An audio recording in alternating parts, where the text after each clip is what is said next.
Hola. Bueno, creo que ahora estoy grabando. Profe, ahí está grabando. Sí. Bueno, arrancamos. El tema que voy a empezar a dar, calculo que van a ser 2 o 3 clases, incluido la práctica. Va a ser acerca del diseño del producto. Y mi idea antes de empezar a diseñar un producto es, como dice el tema, es tener una mirada externa, o sea, una mirada del mercado para poder luego, de acuerdo a las necesidades que tenga el cliente, poder diseñar ese producto, poder diseñar el proceso una vez que está diseñado el producto, eh, y finalmente vamos a dar algo sobre estimación de mermas, capacidades, desperdicio, y todo lo que hace a la planificación de acuerdo al cuello botella del proceso que vamos a estar viendo.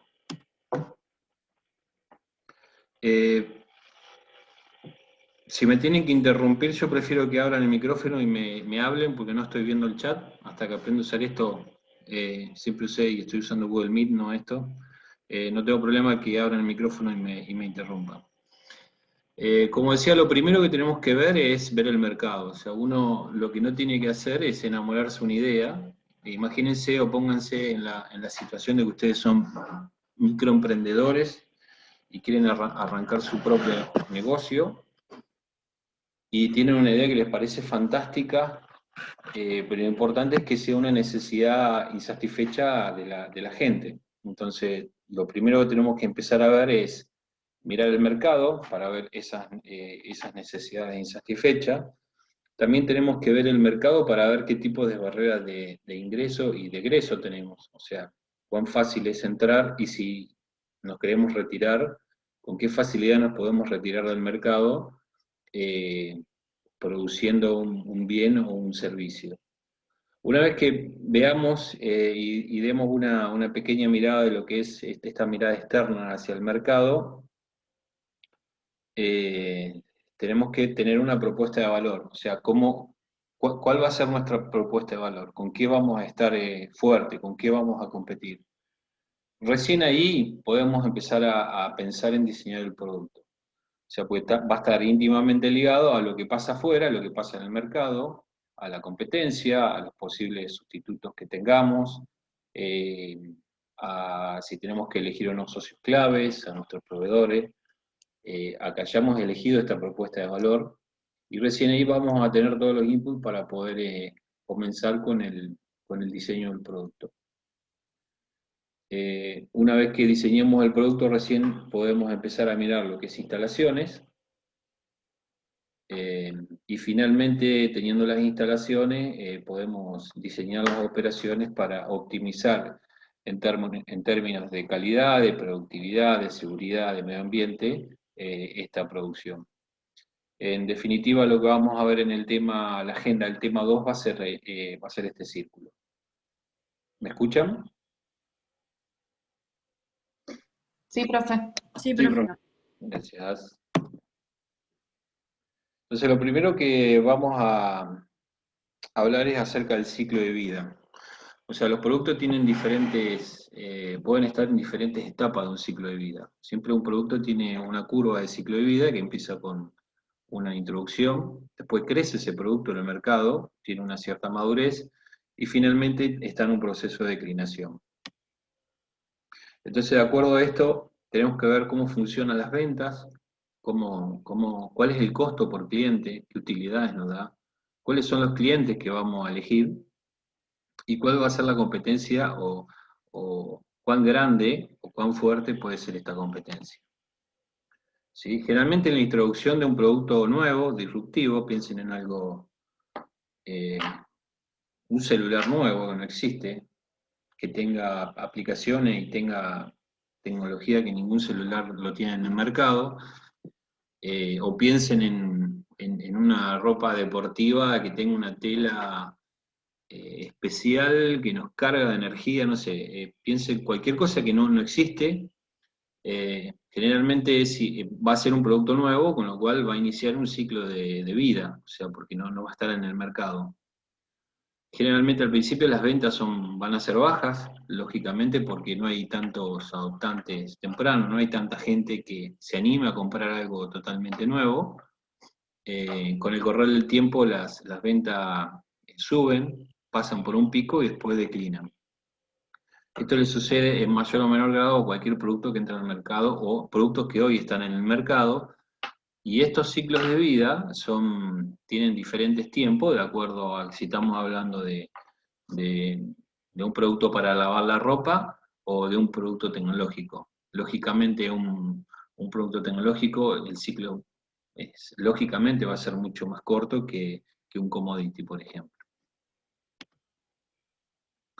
Al principio el costo va a ser elevado por el cliente porque estamos invirtiendo en nueva tecnología, porque las ventas son bajas, porque hay una curva de aprendizaje hacia ese nuevo producto y lógicamente a medida que pasa el tiempo, el costo por el cliente va bajando y finalmente termina siendo muy bajo porque en teoría vamos a estar vendiendo mucho de ese producto. Con las utilidades pasa lo mismo, al principio son negativas porque tuvimos que invertir, entonces nuestros flujos de caja no alcanzan para tener un net income o una ganancia en los primeros años, siempre hay un periodo de repago, que depende del tipo de producto, va a ser el tiempo que exista, con lo cual por eso las utilidades son negativas. Después las utilidades o sea, las ganancias van en ascenso, llegan a un pico y después empiezan a declinar. En cuanto a los clientes, al principio son clientes innovadores, son los que siempre quieren comprar la última tecnología, quieren tener lo más nuevo. Después pasamos a clientes que son tipo adoptantes tempranos. Después vienen los tardíos, los que esperan que alguien lo pruebe y realmente el producto funcione bien y finalmente se lo llama rezagado. Imagínense que si ustedes quieren hacer un proyecto sobre un producto determinado, lo primero tienen que saber este producto en qué ciclo de vida está. ¿Por qué?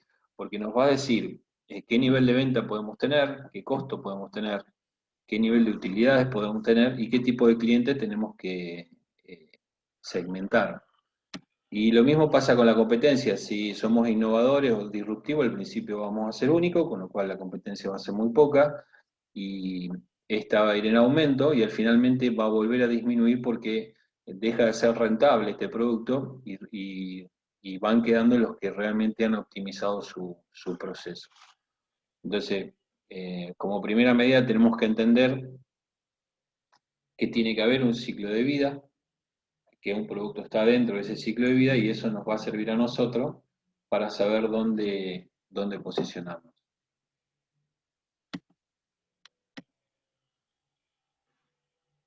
Al principio lo que se genera o se crea es conciencia, se prueba el producto,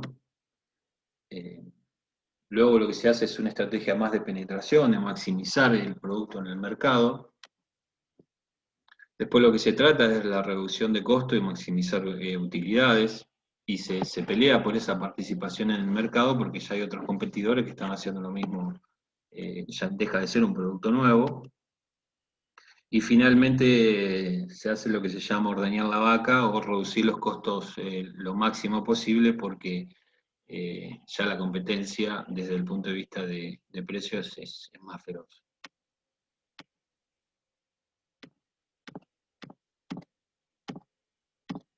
Estos son algunos ejemplos que han quedado viejos, pero que sirven.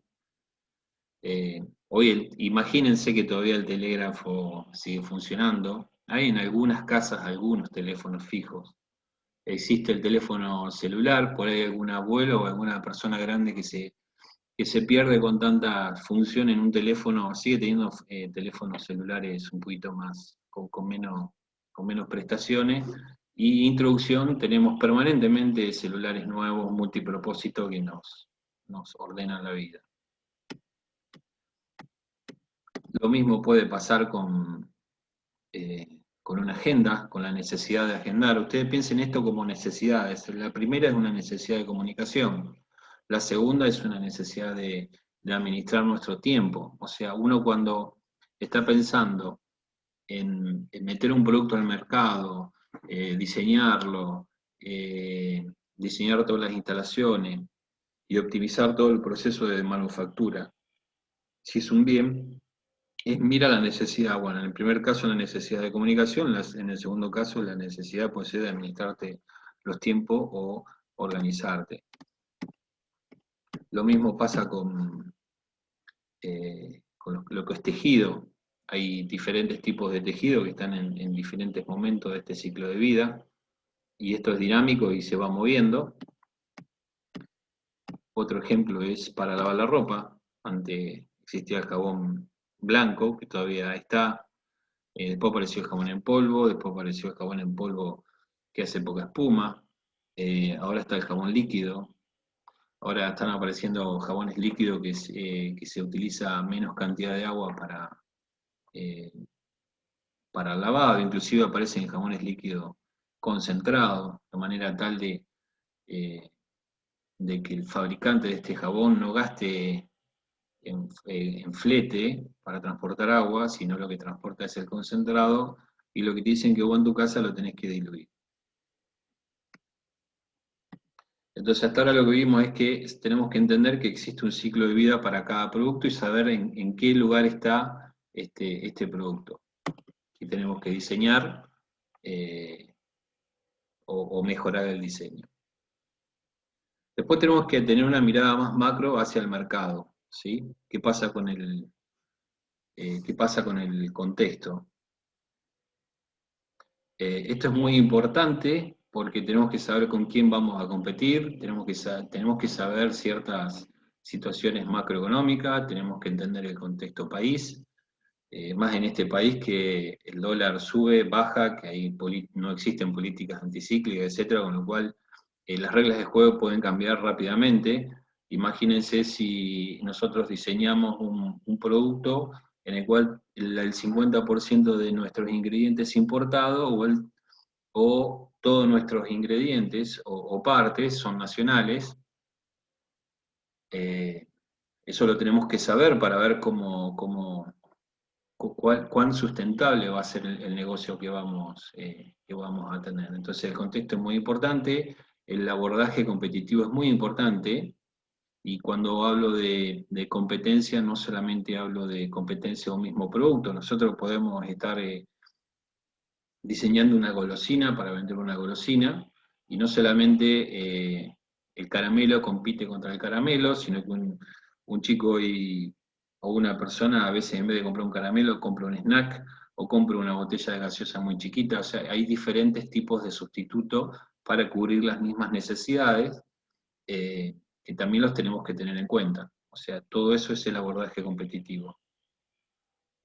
Y después mirar contexto, demanda, qué sectores de apoyo vamos a tener, qué proveedores, si vamos a tener proveedores únicos, si vamos a tener más de un proveedor, si vamos a poder generar algún tipo de integración vertical, o sea, ayudar al proveedor a que desarrolle el ingrediente o la parte que nosotros necesitamos, y qué condiciones de factores vamos a tener. Por ejemplo, a veces es necesario, depende de la industria, entender qué infraestructura tiene el país, eh, qué nivel de logística, cuánto es el costo de logística, eh, si el país es atractivo para, si viene a instalarse una multinacional para que el directivo y gerente de la alta dirección quieran instalarse en el país, el nivel de corrupción. Hay una serie de cosas que hay que mirar también en ese contexto externo. Todo eso se hace con una herramienta que se llama diagrama de Porter, que la vamos a ver no tan en detalle, pero sí la idea mía es que ustedes sepan que existe esta herramienta. Yo la voy a comentar un poquito más, voy a mostrar un ejemplo, de tal manera que si el día de mañana ustedes tienen que hacer algún tipo de estudio, sepan que existe una herramienta para salir a mirar el mercado y qué es lo que pasa en el mercado y cuáles son esas barreras de ingreso que pueda haber. Una vez que sabemos lo que pasa afuera y entendemos esas barreras de ingreso y cómo abordarlas, tenemos que generar nuestra propuesta de valor, o sea, cómo vamos a salir a competir, cómo vamos a salir a querer ganar el partido. Eso se genera a través de otra herramienta que se llama Canvas, y que en definitiva esto lo que te da es una génesis de propuesta de valor, y que analiza diferentes elementos para fortalecer o para sustentar esa propuesta de valor. También vamos a ver algún detalle de esto y algún ejemplo de lo que es un Canvas. Entonces hasta ahora vimos entender que el producto tiene un ciclo de vida, saber en qué ciclo de vida va a estar ese producto que tenemos que diseñar, entender que hay un contexto externo y ahí tenemos que saber qué barreras de ingreso y de egreso tenemos en ese contexto externo, y también cuál va a ser nuestra fortaleza o nuestra propuesta de valor para poder diferenciarnos del resto. ¿Estoy? ¿Me escuchan? Sí, profe, se escucha. Sí, profe, todo bien. Bien, gracias.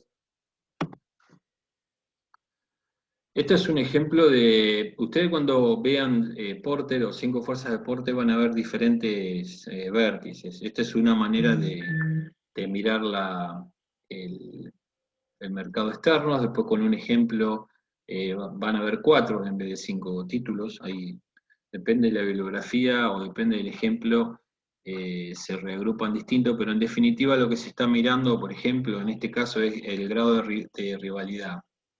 O sea, lo primero tenemos que ver si el mercado existe una cuasi competencia monopolística o no, o sea, un gran jugador que es el que fija precio, el que te puede hacer un dumping, el que te puede, el que maneja el 80, el 70, el 60% del mercado, o hay un montón de competidores chiquitos. Eso te da un grado de rivalidad muy distinto. O sea, no es lo mismo salir a competir con alguien que tiene una gran espalda financiera y te puede dejar un precio congelado un año en una situación de inflación, por ejemplo, te fundís, o tus rivales o competidores son de baja escala, con lo cual eso no sucede.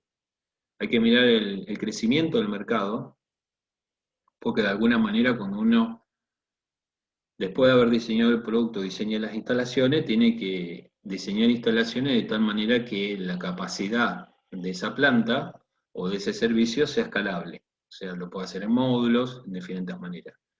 Tiene que ver los costos fijos que tiene, si hay muchos productos importados, si son nacionales, si se pueden nacionalizar, si se pueden desarrollar y homologar proveedores nacionales, etc. Tiene que ver el grado de utilización de la capacidad, o sea, arranco con una planta, utilizando el 30% de la capacidad, el 50% de la capacidad, etc. ¿Qué barreras de salida puede tener? No me va bien, quiero vender todo e irme, quiero recuperar todo ese capital, o construir una marca muy importante y la quiero vender. ¿Cómo hago? Es fácil, es difícil, alguien la va a querer comprar. Y si tengo opción de diferenciarme a través del producto que estoy haciendo. Por otro lado, en el mercado hay que mirar los compradores, qué rango etario me voy a enfocar. Todo esto también tiene que ver con el ciclo de vida del producto, qué nivel socioeconómico, si los compradores van a ser innovadores o sea, si yo voy a vender algo que es nuevo, si voy a vender algo que ya existe en el mercado, pero con algún calificador de pedido, puede ser mejorando precio, o mejorando un servicio postventa, o mejorando la rapidez que entrego ese servicio o ese producto. ¿Cuál es la demanda de los compradores? ¿Qué nivel de exigencia tienen estos compradores? ¿Sí? No es lo mismo un comprador en Buenos Aires que en el interior del país.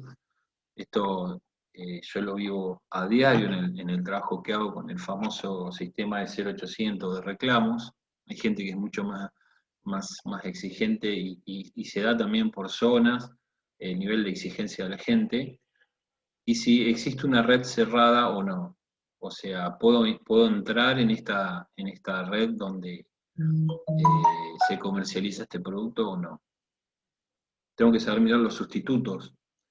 Fíjense cuando yo hablaba al principio que uno se enamora de una idea y quiere salir a producir esa idea porque le parece fantástica, si no mira todo esto, está dejando de ver un montón de posibilidades de que si uno la ve de antemano, tiene mucho menos posibilidades de fracasar.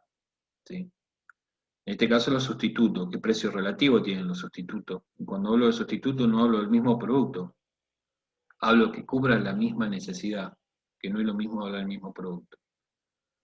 Hay que saber identificar bien cuáles son esos sustitutos, cuáles son las ventajas, qué precio y qué distribución tienen. Con respecto a la competencia, tengo que ver si yo tengo, por ejemplo, lo que voy a hacer, si mis ingredientes, mis insumos de packaging, mis partes, tengo un único proveedor o tengo más de un proveedor. Créanme que cuando tenés un único proveedor, tu poder de negociación es cero. Y eso ya es un tema muy importante a tener en cuenta, de tal manera que si voy a salir con algo, tengo que tener un contrato firmado y un acuerdo muy fuerte en caso de tener un único proveedor. ¿Cuál es el costo de cambiar de proveedores? También lo tengo que evaluar. ¿Qué posibilidad de integración vertical? Se llama integración vertical, por ejemplo, lo que hace Arcor, es un excelente ejemplo de integración vertical.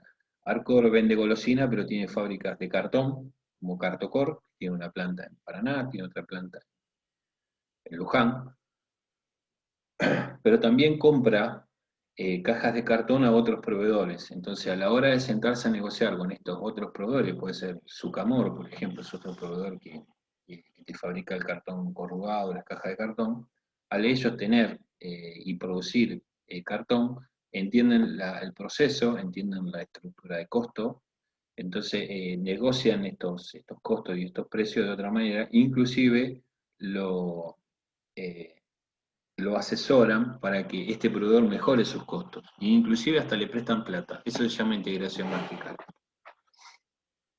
Lógicamente va a depender del tipo de empresa donde vos estés trabajando. La sensibilidad de los precios, un ejemplo típico hoy es la lata de una gaseosa, de una cerveza.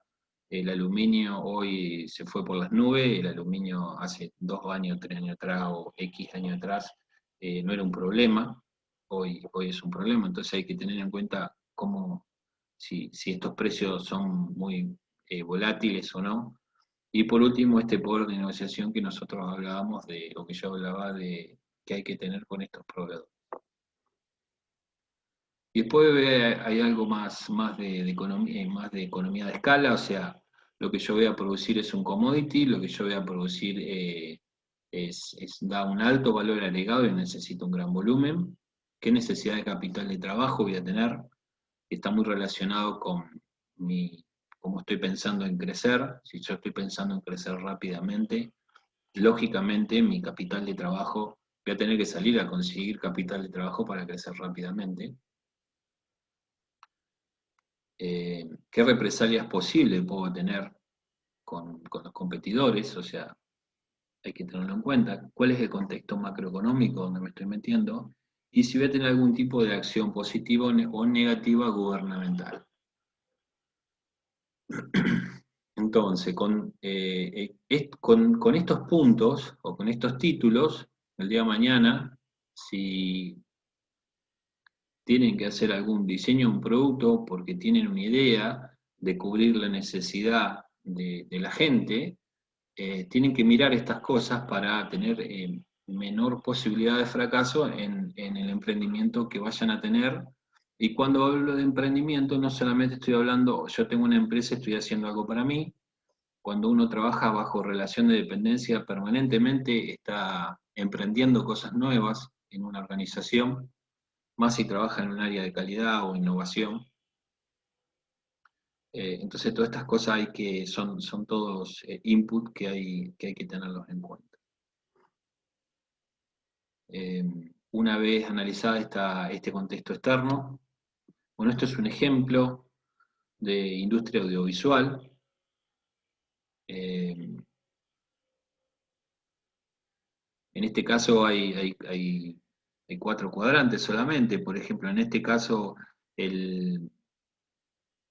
había políticas públicas acerca del cine argentino y la tecnología, había un marco jurídico, en ley de medios, había incentivo, había una cierta rivalidad entre Argentina y España y los países de habla hispana. Y en el caso que a mí me tocó hacer este estudio, había una economía cerrada y había que tenerlo en cuenta. En el caso de la demanda, había una demanda insatisfecha de lo que era el cine argentino. Sectores de apoyo, lo que tuvimos que mirar acá era transporte, turismo, hotelería, informática, seguridad, gastronomía. Si alguien quería venir a hacer una película argentina, le tenías que dar todos estos sectores de apoyo para facilitarle la tarea. Y en cuanto a la condición de factores, ¿qué pasa acerca de escuelas, estudio terciario, si existen, si son buenos, qué nivel de tecnología teníamos en el país, qué referentes teníamos, si había referentes o no, y qué tipo de cultura había en el país? De alguna manera, eh, eso es un ejemplo de un diagrama de Porter relacionado con la industria de un medio audiovisual en la Argentina.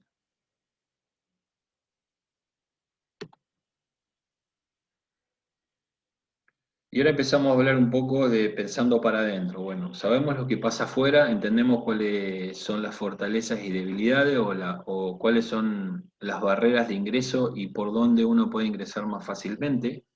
Y eso en relación a yo qué puedo dar, sin entrar en lo que es un Canva, una propuesta de valor, pero hay que entender que siempre hay prioridades competitivas y siempre hay que elegir una o dos. No podemos ser flexibles, eh, trabajar con tiempo, de alta calidad y bajo costo. ¿Sí? Siempre hay que elegir algo, porque si no nos quedamos en mitad del camino. Por ejemplo, una prioridad competitiva pueden ser los costos, o sea, operaciones de bajo costo. Sí, en este caso hay un ejemplo de Costco, que es una cadena de hipermercado que negocia de manera muy agresiva con proveedores y tiene toda una logística en el cual optimiza todo lo que son sus productos y eso hace que sus costos sean bajos.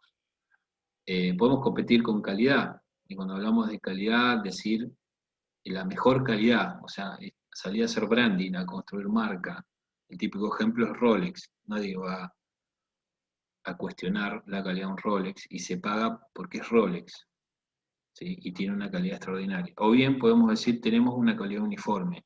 Siempre nuestros consumidores, o sea, siempre nosotros vamos a cubrir las expectativas del consumidor de la misma manera. Ni muy por arriba ni muy por abajo, va a ser siempre igual. Este es el caso de McDonald's. En teoría, en McDonald's, uno cuando va y se compra una hamburguesa, siempre va a probar la misma hamburguesa y la diferencia va a ser muy pequeña. Se puede competir con tiempo, ya sea a través de la velocidad de entrega. Dell en su momento utilizó la velocidad de entrega como, como su, como su prioridad competitiva o como se diferenciaba.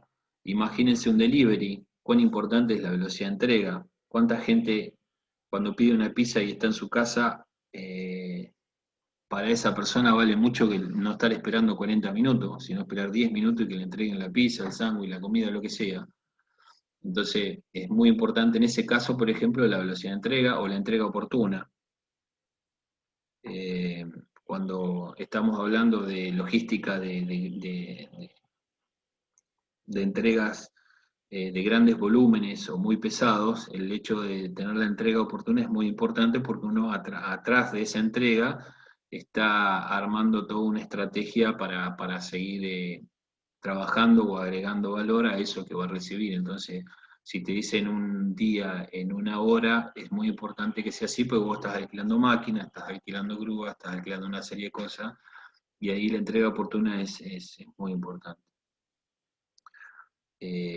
También pensar en la velocidad de desarrollo, en este caso el ejemplo es Zara, es una tienda que tiene sitios en todo el mundo donde permanentemente está renovando toda su ropa, su indumentaria, y lo hace a una velocidad muy buena y en todo el mundo. O sea, tiene una logística pensada y todo el core competence de este negocio y toda la misión de esta compañía es llegar con la misma prenda a cualquier parte del mundo a una alta velocidad. Y después también se puede pensar en la flexibilidad. Si había competir siendo flexible. Un ejemplo es la cadena de Ritz, que es una cadena hotelera donde la gente que se contrata y que se forma tiene capacidades para adaptarse a las distintas necesidades de los clientes que van a estos hoteles. Son clientes muy exigentes, muy distintos, y, y los empleados que trabajan en este tipo de empresa tienen esta capacidad de flexibilización. Se puede competir con variedad, el ejemplo es Amazon, se puede comprar cualquier cosa, y también con flexibilidad de volumen. O sea, hay servicios postales que te pueden enviar desde una carta hasta algo que es un gran peso. Entonces,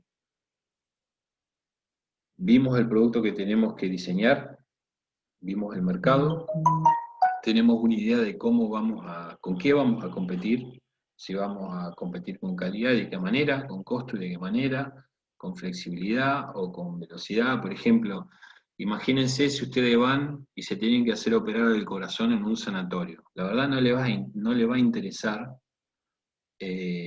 la velocidad de entrega. O sea, a usted no le va a importar esperar 3 horas al médico si saben que la operación va a ser un éxito. Entonces ahí lo que se busca es confiabilidad, es otra cosa.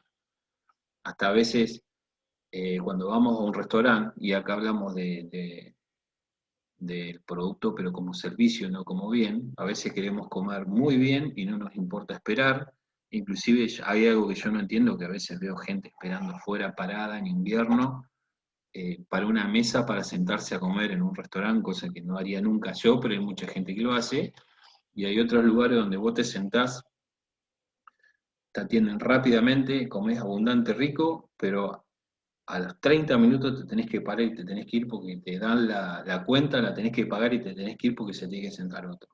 Y vos elegís eso. Y el que que elige uno u otro lugar es porque quiere cubrir esa necesidad. O comer rápido y bien, o esperar y ser muy bien atendido y comer la mejor comida del mundo.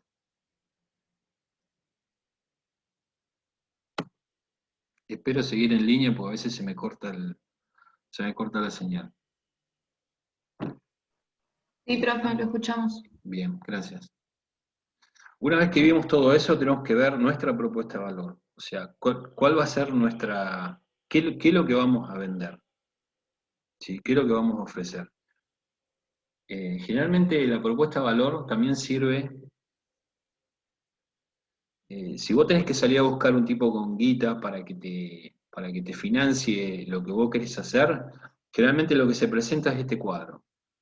Porque en este cuadro vos tenés absolutamente todo y las personas que entienden los negocios, leyendo estos cuadros con estos cuadrantes, entienden si puede ser o no viable. Entonces, para vos construir esta propuesta de valor que está en el centro, tenés que saber cuál va a ser la relación que tenés con tus clientes. ¿Sí? Después vamos a ver un ejemplo. Tenés que ver cómo vas a distribuir este bien o este servicio, cuáles van a ser los canales de distribución. Vos podés tener una excelente idea, tener una excelente relación con los clientes, pero si tenés una mala red de distribución, vas a fracasar. Tenés que saber orientarte bien al segmento de clientes, rango etario, nivel socioeconómico, para saber a quién, porque si vos sabés a quién tenés que vender esto, la relación con tu cliente ya va a ser distinta, tu canal de distribución va a ser distinto, ¿sí? Y está todo muy íntimamente ligado. Lógicamente tenés que saber el flujo de ingreso y el costo y tu estructura de costo. Y tu estructura de costo y tu flujo de ingreso no es para fijar un precio, el precio lo va a fijar el mercado. Vos lo que vas a hacer con tu estructura de costo es ser más o menos rentable, más o menos eficiente. Pero acá hay un error que siempre se hace, es ¿Cuál es el costo para producir un determinado producto? Eso lo sumo un 30% y el precio que lo venden al mercado. Y no, el precio que vos vas a poner es el precio que tu consumidor final está dispuesto a pagarte, ni un peso más ni un peso menos. El resto van a ser ineficiencias tuyas por tener estructuras de costo muy elevadas. Entonces es muy importante mostrar cuál es tu flujo de ingresos y cuál es tu estructura de costos por eso. Tenés que saber cuáles son tus actividades claves. Si vos vas a tener un laboratorio, eh, igual que tus recursos clave, que desarrolla medicamentos muy específicos y tus recursos clave va a ser la gente. O sea, va a tener que tener los mejores doctores en bioquímica eh, y va a ser un recurso clave. La tecnología va a ser un recurso clave. Si vos tenés un ingenio azucarero, tu actividad y tu recurso clave va a ser totalmente distinto, ¿sí? Que es un commodity. ¿Qué red de asociados vas a tener? ¿Con quién te vas a asociar? Entonces todo esto es muy importante para darle fuerza a la propuesta de valor, ¿sí? Este es un ejemplo de cerveza con gusto a cerveza a un precio accesible. En realidad esto es hacer cerveza para celíaco que tenga gusto a cerveza común, o sea que un consumidor normal no se dé cuenta que está tomando una cerveza para celíaco, y que sea un precio accesible porque hoy los productos con problemas de celiaquía son muy caros. La relación con el cliente en este caso se busca a través de la comunidad celíaca, a través de Facebook, de la Asociación de Celiaquismo Argentino, etcétera. Se busca una relación con el cliente que no es tan abierta, sino que a través de un canal más estrecho. Se tiene que conocer al cliente, se tiene que saber que hay 400.000 enfermos de celiaquía. Hay también personas que buscan vida sana. Esto también está, de cierta manera, puede estar asociado al veganismo y a todo lo que es vida sana. Entonces hay que saber muy bien hacia dónde cuál va a ser tu cliente y cómo lo vas a segmentar. Tenés que entender que los canales de distribución no van a ser los supermercados, porque vos tenés que saber esta comunidad de celíacos donde mayoritariamente va y compra sus alimentos para poder consumirlo, y sigue en una segunda etapa tal vez ir al supermercado. Tenés que entender cuál va a ser tu flujo de ingresos. Acá, en este ejercicio, lo que se puso es un precio medio del segmento regular. Eh, lo que se buscó acá es de alguna manera, la estrategia era que un enfermo de celiaquía pueda sentarse con una persona que no tiene problemas con el gluten y disfrutar el mismo producto, no que se sienta marginado porque tiene que tomar una cerveza él y el que está al lado que no tiene problema con el gluten puede tomar otra cerveza. Sino era lograr la misma cerveza con la misma calidad organoléptica y del mismo precio. De tal manera que también una persona que no tiene problema con el gluten también elija este tipo de cerveza. Los recursos clave en este caso era conocimiento, proveedores y tecnología. Las actividades clave, por un lado, era ingresar a la comunidad de celiaquismo, tener actividades clave para lograr un buen precio. Y socios clave era una red de distribuidores determinados, proveedores de materias primas. Las materias primas tienen que ser distintas a una cerveza normal. Lógicamente la Asociación de Celiaquía Argentina era un socio clave o es un socio clave, y buscar una marca reconocida. No es lo mismo salir con un producto de cerveza de arroz malteado eh, con una marca reconocida que haciéndolo a través de una microcervecería. Y bueno, y en la estructura de costo también acá se pone es tener una alta productividad y aprovechar en este caso todo lo que era la distribución y logística de una compañía grande como es SSU, que hoy comercializa todas las marcas Schneider, Santa Fe, Heineken, Isenbeck, Basteiner, Grols, Miller, Amstel, etc. Entonces la logística es mucho más fácil, y si salís de esta manera, tenés más posibilidades de cumplir con tu propuesta de valor. ¿Sí? Entonces, de acuerdo a lo que se ve en el mercado, de acuerdo a las barreras de ingreso, de acuerdo al ciclo de vida, entendiendo cómo vas a elegir competir, tenés tu propuesta de valor.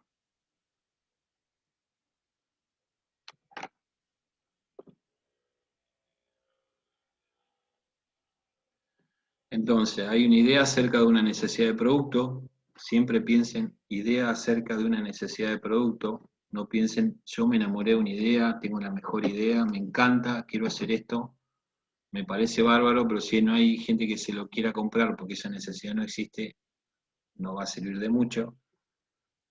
Entender que a través de esta necesidad o esta idea de necesidad aparece un producto, saber en qué etapa del ciclo de vida está, cómo es el mercado, cuán competitivo es, cuáles son las barreras de ingreso del mercado, ver proveedores, ver contexto socioeconómico, ver la parte de legislación, ver consumidores, ver infraestructuras de apoyo, definir prioridades competitivas de acuerdo a esto, presentar una propuesta de valor, y recién ahí estamos en condiciones de empezar a diseñar el producto.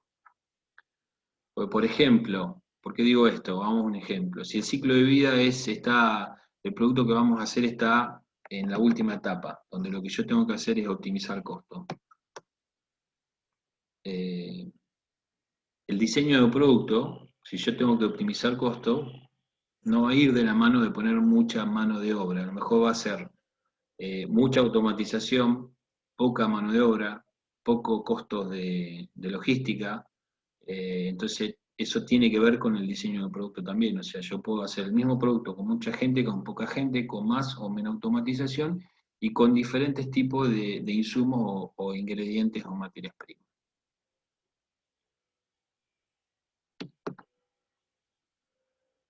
Y ahora vamos a empezar a hablar un poquito de productos. Y tenemos que entender que como productos en sí, tenemos bienes y servicios, o algo que sale de una manufactura, o algo que viene de un servicio. Puede ser a pedido, en el caso de un avión, puede ser una manufactura que es especializada, como puede ser la electrónica, puede ser en batch, como son las bebidas alcohólicas, autopartes o procesos continuos, en el caso de síntesis orgánicas o petroquímicas. O sea, hay diferentes tipos de productos que ameritan diferentes tipos de procesos de manufactura, entonces hay ciertas cosas que tenemos que saber. Y en el caso de servicios, tenemos servicios que se lo podemos llamar como cuasi manufactura, en el caso de McDonald's, que yo estoy entregando un alimento, pero que el cliente también es parte de ese servicio porque no, o sea, es todo autoservicio. El cliente como participante en el caso de un 0800, un call center, y el cliente como producto en el caso de una consultoría, inclusive un sanatorio, un estudio jurídico, etc. Google, YouTube, Facebook, LinkedIn, son todos también productos, pero que en realidad no son de manufactura, o sea, son productos que no necesitas un stock, no necesitas un depósito, no necesitas armar algo, sí necesitas mucho de comunicación y de servicio. Entonces en un producto lo que tenemos son intercambios, y lo que tenemos en servicio son relaciones. También hay que entender que no tenemos como producto sí algo 100% un bien, o sea, 100% algo material que se intercambia, o algo que sea 100% un servicio. En general siempre hay un mix de ambos, y tenemos que abordar ambas partes. Servicio como producto se describe en el método y la secuencia de funcionamiento de los sistemas de operación del servicio, especificando la manera que se vinculan para crear valor que sea prometido a los clientes. Por ejemplo, es una secuencia de funcionamiento. Imagínense que cualquier organización, ustedes las pueden ver como un conjunto de conversaciones. sea, cualquier organización. Es un conjunto de conversaciones o de comunicaciones que tienen que estar muy coordinadas para que eso funcione en tiempo y en forma. Y en este caso podemos ver, podemos tener restaurante, podemos tener sanatorio, podemos tener educación o podemos tener un servicio de consultoría. Y empiecen a pensar que hay diferentes tipos de restaurante, que tenemos diferentes maneras de salir a competir con un restaurante. Algunos podemos competir con costo, otros podemos competir con velocidad, otros podemos competir con una altísima calidad y una atención muy distinta. Puede ser autoservicio, puede ser diente libre. ¿Sí? En el caso de sanatorio, también es un servicio y también hay mucho que mirar, o sea, en el sanatorio, cuando nosotros veamos la distribución por proceso por producto, vamos a ver que el sanatorio es una distribución tipo de por proceso, porque tenés diferentes lugares estancos donde hay distintos tipos de especialización. Y bueno, y otro puede ser la educación y un servicio de consultoría. Y acá uno puede salir a competir o a decir que yo soy muy confiable, hago esto rápido o tengo un bajo precio, cobro poco.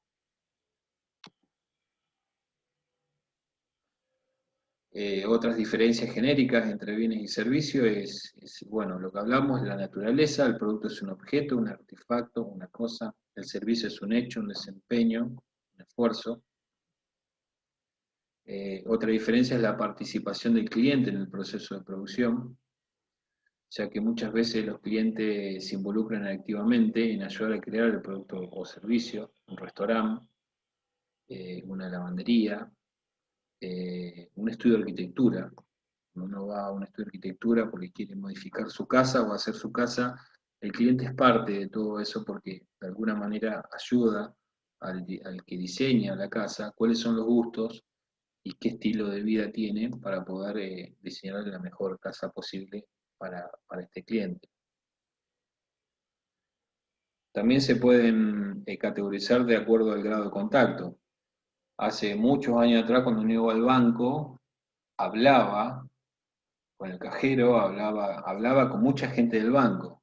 Hoy prácticamente yo no voy al banco, e inclusive si quiero sacar dólares lo hago por un cajero, si quiero comunicarme lo hago a través de home banking, con lo cual el tipo de contacto es muy distinto a el contacto que vos podés tener si tenés necesidad de ir a un psicólogo o un psiquiatra, donde el contacto es otro.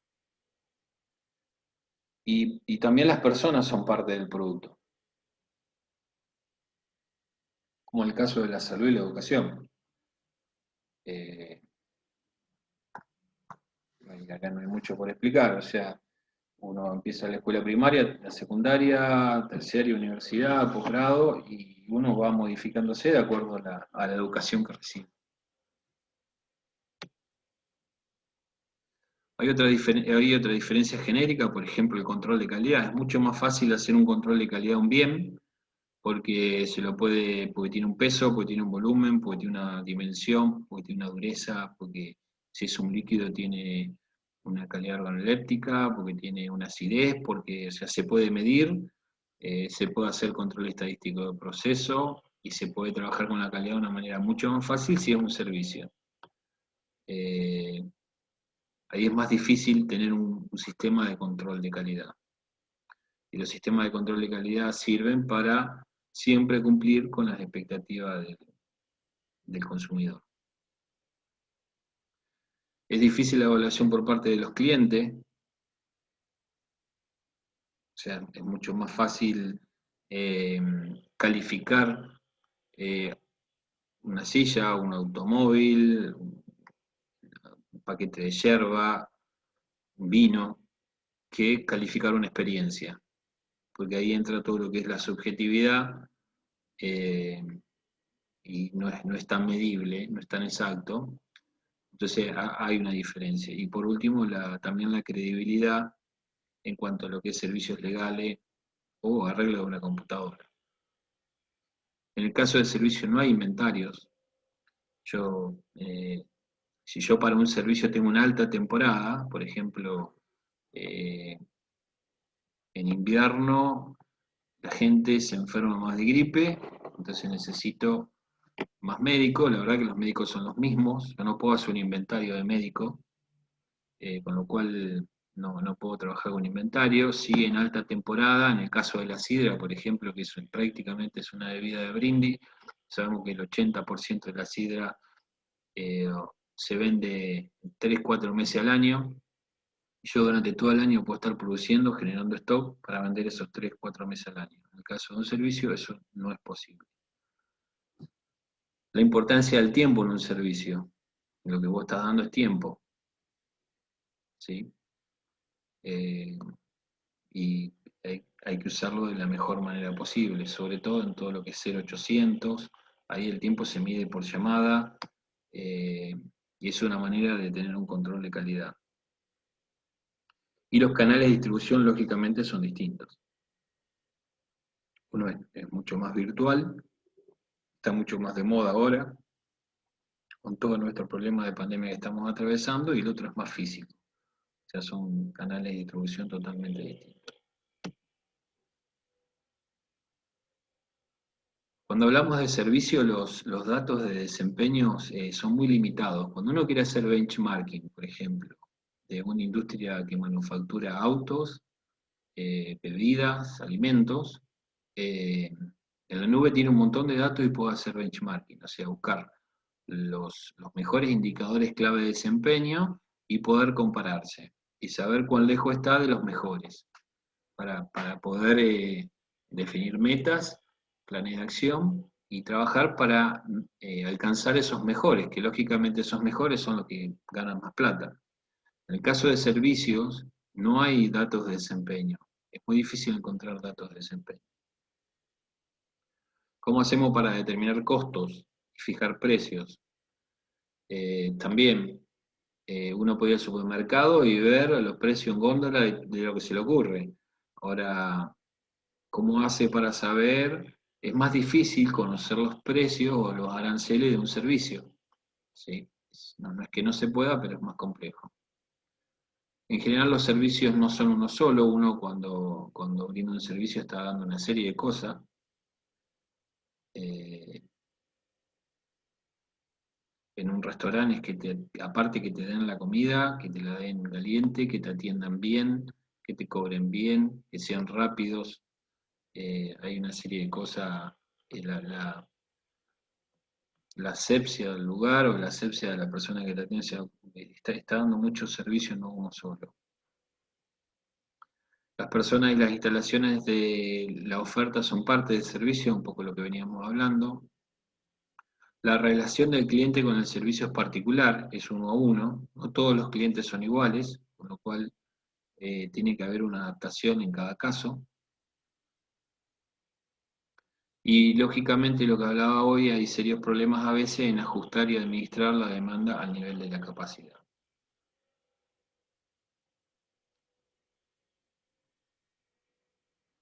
Y bueno, también podemos clasificar estos servicios de acuerdo a la intensidad de contactos, o sea, yo tengo bienes duraderos, como puede ser no sé, un auto, productos de manufactura o de cuasi manufactura o sucursales bancarias. El contacto en estos casos es mucho más débil que en el caso de hospitales, transportes públicos, servicios públicos, hoteles, con lo cual el, el diseño del producto como tal es muy distinto. Si yo voy a tener un hotel, tengo que pensar muy bien, además de la infraestructura y toda la parte edilicia, qué gente voy a elegir para que atienda a la gente que va a mi hotel. Es muy, muy importante. En el caso de un producto de cuasi manufactura, que es un McDonald's, no es tan importante eso. De hecho, la rotación en los McDonald's es muy alta, la rotación de los chicos que van a trabajar. En un hotel, y dependiendo del hotel, no. Y se lo valora mucho una persona que sabe tratar a la gente, que sabe entender cuáles son las necesidades de la gente y cómo resolvérselas rápidamente. Entonces, el saber el tipo de contacto también hace al diseño de este producto, que sería un servicio.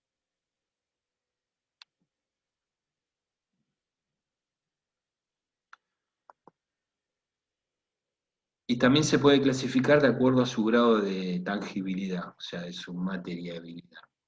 En calidad hay muchas maneras de definir la calidad de un producto. Una de las tantas maneras es que uno tiene que definir calificadores y ganadores de pedido. ¿Qué es esto? Calificador de pedido en una cerveza puede ser que sea amarga, que tenga espuma, que sea refrescante. Y el ganador de pedido, lógicamente, puede llegar a ser el precio o la disponibilidad. O sea, yo voy al supermercado y siempre tengo en góndola esa marca de cerveza. Entonces, de acuerdo a todas estos grados diferentes de tangibilidad, estos calificadores y ganadores de pedido van modificándose. Cuando uno compra sal, la verdad lo que busca es precio y después que no se nos rompa el paquete, qué sé yo. Si compro un detergente, tiene su calificador y su ganador de pedido y es muy tangible, es algo que lo puede definir fácilmente en un auto igual. Ahora, cuando contrata una asesoría para una empresa, o cuando va a buscar una agencia de publicidad, o cuando va a elegir una escuela para sus hijos, no es tan tangible cuál es el calificador y cuál es el ganador de pedido. O sea, ¿por qué elijo esa escuela y qué gano?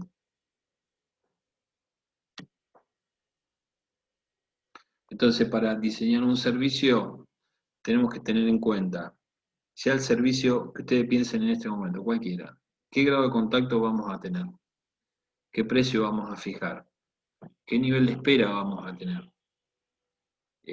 si va a tener un lugar determinado, cuál va a ser el mejor canal de comunicación.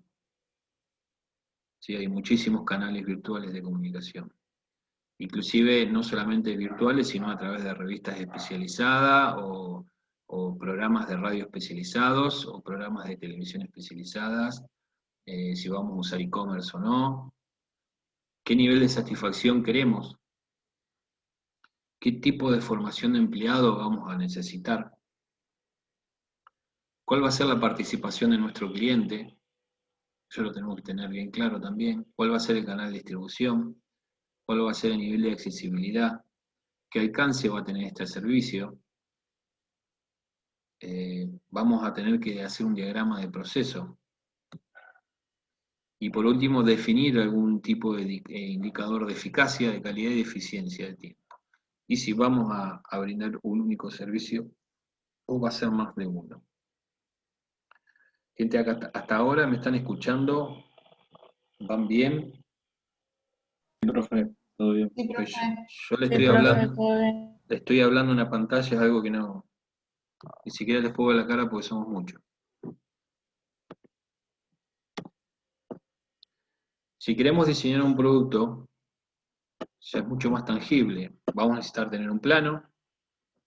El producto generalmente viene en un empaque primario, secundario, terciario. Imagínense un paquete de caramelo, el caramelo tiene un envoltorio, eso viene en un empaque donde viene 30 caramelos, y después vienen unas cuantas bolsitas de estos 30 caramelos en una caja de cartón. Todo eso hay que diseñarlo. Sea el caramelo, sea la glucosa que se hace el caramelo, la esencia, el plástico, el cartón, las paletas con que se mueve eso, todo eso va a tener una caducidad. Entonces tenemos que saber esa caducidad porque eso va, de alguna manera, va a limitar nuestra política de stock, va a limitar cuánto le vamos a comprar a los proveedores, va a limitar nuestro costo, pues si podemos comprar mucho, tal vez conseguimos mejores costos. Tenemos que definir todas las materias primas que vamos a necesitar. Tenemos que saber qué proveedores vamos a usar. Acuérdense, siempre es bueno tener más de un único proveedor para tener poder de negociación. Hay que tratar de generar una cierta integración vertical. Lógicamente, para hacer eso hay que tener conocimiento, si uno hace caramelo, de cómo se hace el plástico, cómo se hace el cartón, etcétera. Cómo es la condición de almacenamiento de cada insumo. A veces es necesario almacenarlo a temperaturas controladas, es necesario almacenarlo a humedad controlada o bajo techo, en un lugar libre de plagas. Todas estas cosas hay que listarlas, escribirlas y hacer una especificación, porque después el área de compras va a tener que comprar de acuerdo a ciertas condiciones que el área técnica le dice. ¿Cuál va a ser el transporte? ¿Qué cuidado hay que tener para este transporte? ¿Sí? Si es una lata que no se abolle, si es un vidrio que no se rompa, si es un líquido que se transporta a granel, qué condiciones. Hay que definir las características físicas, químicas y microbiológicas de esto que vamos a vender, de este bien. Tenemos que tener una receta de producción. ¿Cómo se va a hacer esto? Un arte. El arte es la etiqueta, es el arte del empaque secundario, es la primera comunicación para con el cliente, es el arte. Hay que diseñarlo. Tenemos que tener un servicio de postventa, un asesoramiento. ¿Cómo vamos a asesorar inclusive a las fuerzas de venta para que sepan vender lo que estamos haciendo? Definir un precio, definir un nivel de confiabilidad. A veces es necesario tener accesorios, definir lotes óptimos, y acá ya nos estamos metiendo en el diseño del proceso. O sea, si yo voy a diseñar una línea de 40 tipos de caramelos distintos, yo por semana voy a tener que hacer 5, 6 tipos de caramelos distintos. Entonces voy a estar permanentemente cambiando la línea de producción para hacer distintos tipos de golosinas, y esos son tiempos muertos. Entonces tengo que definir los lotes óptimos. Para poder definir el lote óptimo tengo que saber la caducidad de ese producto, la caducidad del material, la condición de almacenamiento, mi capacidad de almacenamiento, el nivel de frescura que va a tener ese producto en el mercado, y con todas esas variables puedo decir, bueno, mi lote óptimo es de tanto. ¿En términos de qué? En términos de optimizar el proceso y los costos de producción y que el producto no sea siempre fresco en el mercado. Y cuando diseño un producto también tengo que ver si ese producto después va a requerir modificaciones o va a requerir desarrollo de nuevos productos sobre la base de ese mismo. Porque eso me va a decir a la hora de instalar una línea de producción que esta línea de producción tiene que tener una cierta flexibilidad. Como verán, el diseño de producto es mucho más tangible que diseñar un servicio.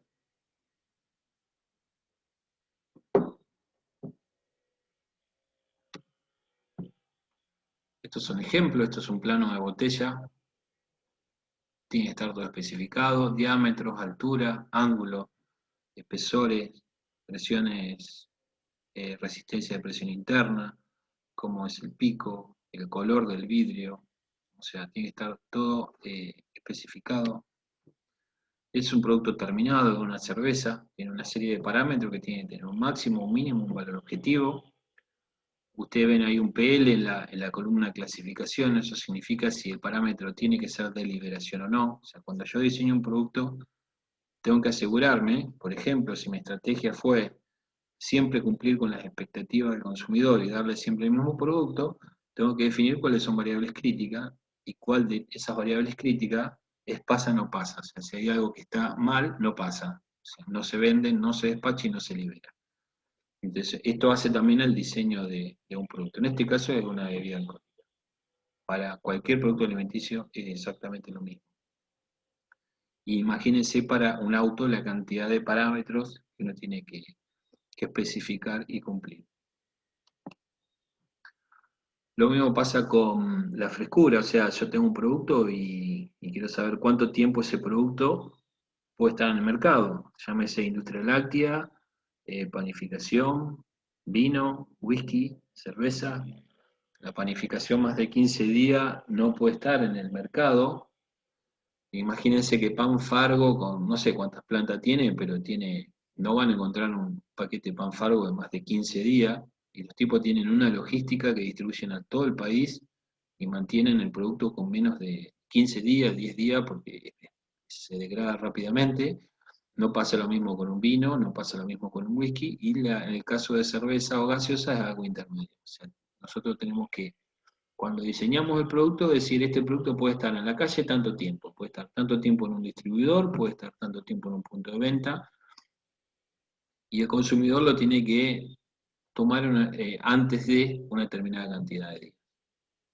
Esto es parte también del diseño del producto.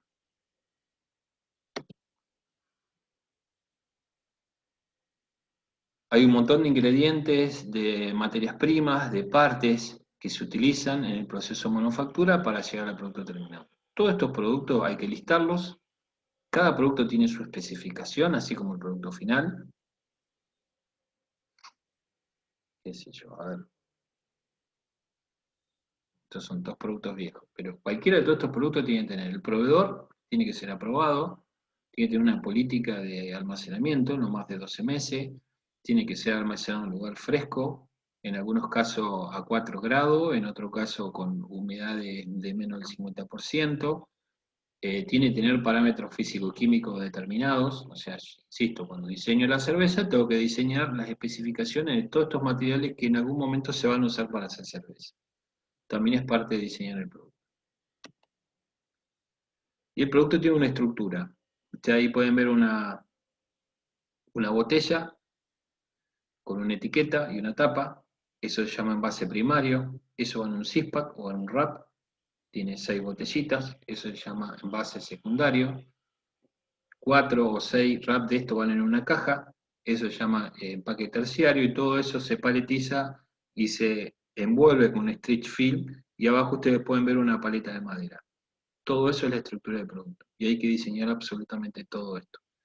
Una vez que tenemos diseñado todo esto, recién podemos decir, bueno, cómo vamos a etiquetar, cómo vamos a llenar, cómo vamos a hacer el líquido que está dentro, cómo lo vamos a tapar, le vamos a poner el wrap, lo vamos a poner en la caja, lo vamos a paletizar, le vamos a poner street film. Si no tenemos este diseño de producto, no podemos hacerlo otro. Y este diseño se hizo de esta manera para competir, porque en este caso, en el caso de esta marca,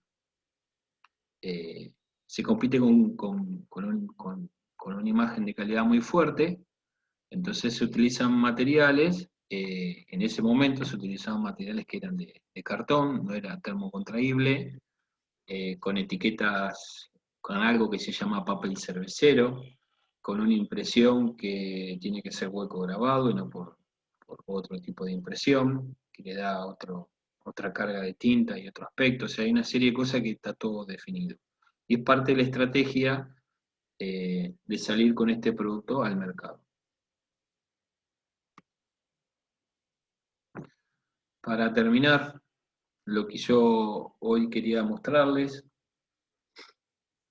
era que se entienda el ciclo de vida, que se entienda que cuando tenemos que definir un producto, saber en qué parte de ese ciclo de vida se encuentra, entender cómo se comporta el mercado, a dónde vamos a entrar, cuál es la competencia, cuáles son las reglas de juego gubernamentales, cuál es la infraestructura, si hay posibles sustitutos, entender si hay proveedores, si son nacionales, si no son nacionales, si son únicos, si vamos a tener poder de negociación con los proveedores, etc. Entender de qué manera nos podemos diferenciar de acuerdo a lo que vimos en el mercado, de acuerdo a lo que vimos, el tipo de producto que vamos a hacer y su ciclo de vida. Tenemos que tener una estrategia de cómo diferenciarnos. Tenemos que tener una propuesta de valor que está muy relacionada a cómo nos vamos a comunicar, a qué segmento vamos a ir, cómo vamos a distribuirlo, tener nuestra estructura de costo, nuestro ingreso de capitales, tener si necesitamos socios claves, si necesitamos conocimientos claves, tener todo eso muy definido. Y lógicamente, si uno va a microemprender algo y tiene todas estas variables y las trabajó, es muy probable que tenga menos posibilidad de fracasar. Y una vez que está definida esa propuesta de valor, recién hay que diseñar el producto, que puede ser un bien o un servicio. Y hicimos una breve descripción de cuáles son los inputs a tener en cuenta para definir un servicio o un bien. Hasta hasta acá llegamos, chicos. No sé si tienen dudas, pregunten. Ahora yo voy a tratar de... No sé cómo dejar de... Primero...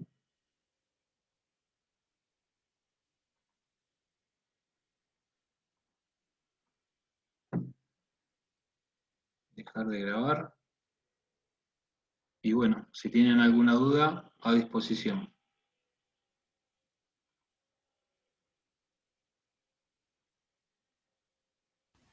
Todo bien, profe, por ahora, sin dudas. ¿Se entendió, profe? ¿Se entendió? Claro. bien. Mira, quedé todo despeinado yo. Esta experiencia fue cuasi religiosa para mí. El hecho de estar explicando una pantalla y no poder ver y no poder interactuar no es lo mejor, pero bueno, es lo que hay. Cualquier duda que tengan en la próxima clase, lo vemos. Dale, profe, genial. Dale. Muchas Dale. gracias. Bárbaro, profe, gracias. Nos Ahora, vemos. ahora voy a Chao, tratar chao, de gracias. dejar de grabar. Chau, chau, nos vemos. Chao, profe, hasta luego. Chau, chau.